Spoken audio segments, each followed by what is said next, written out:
Saturday morning எந்திரிச்சு refresh ஆகிட்டு kitchen வந்தாச்சு. நைட் அடுப்பை க்ளீன் பண்ணாதனால காலையில் தான் க்ளீன் பண்ணி சமைக்கிற மாதிரி இருந்துச்சு. ஃபஸ்ட்டு பால் காய வச்சுட்டு அதுக்கப்புறமா சாப்பாட்டுக்கும் தண்ணியை கொதிக்க வச்சிட்டேன். பாலுமே காஞ்சிருச்சு. சாப்பாட்டுக்கு அரிசி போட்டு விட்டுட்டு என்ன சமைக்கிறதுன்னு ஃப்ரிட்ஜை திறந்து பார்த்தா போன வாரம் சந்தையிலேருந்து வாங்கிட்டு வந்தேன் 3 குட்டி பீட்ரூட் இருந்துச்சு. அதை வச்சு சட்னி அரைச்சிக்கலாம்னு சொல்லிட்டு அதுக்கு தான் வதக்கி வச்சுட்டு இருந்தேன். சின்ன வெங்காயம் தொளிக்கிற அளவுக்குலாம் பொறுமை இல்லை. அதனால் பெரிய வெங்காயத்தை போட்டு வதக்கி எடுத்து வச்சுட்டு பொரியலுக்கு அவரைக்காய் பொரியல் தான் செஞ்சுருந்தேன். சாமி இப்போல்லாம் சீக்கிரமாகவே எழுந்திரிச்சிட்றாங்க. அவங்களே கிச்சனில் வச்சுட்டு தான் வேலை செய்கிற மாதிரி இருக்குது. சட்னி அரைச்சி வச்சுட்டு அவரைக்காய் பொரியலுமே ரெடி ஆயிடுச்சு. அவங்களுக்கு சாப்பாடு எடுத்து கொடுத்து அவங்களும் சாப்பிட்டு காலேஜுக்கு கிளம்பிட்டாங்க. அதுக்கப்புறமா இருந்த பாத்திரத்தை எல்லாத்தையும் கழுவிட்டு இருந்தேன். பைப்பில் இவ்வளோ தான் தண்ணியே வருது. பாத்திரங்கள் வரைக்கும் ரொம்ப நேரம் ஆயிடுது. நாங்களும் சாப்பிட்டு சமையை கொண்டு போய் பால்வாடியில் விட்டுட்டு வந்ததுக்கப்புறமா 3 நாளைக்கு அப்புறமா இன்றைக்கி தான் வெயிலே வந்திருக்கு. அதனால் செடிகளுக்கெல்லாம் தண்ணி ஊற்றிட்டு இருந்தேன்.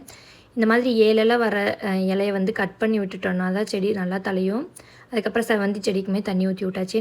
என்னோடய வீடியோஸ் பிடிச்சிருந்துச்சுன்னா லைக் அண்ட் சப்ஸ்கிரைப் பண்ணுங்கள். பாய்.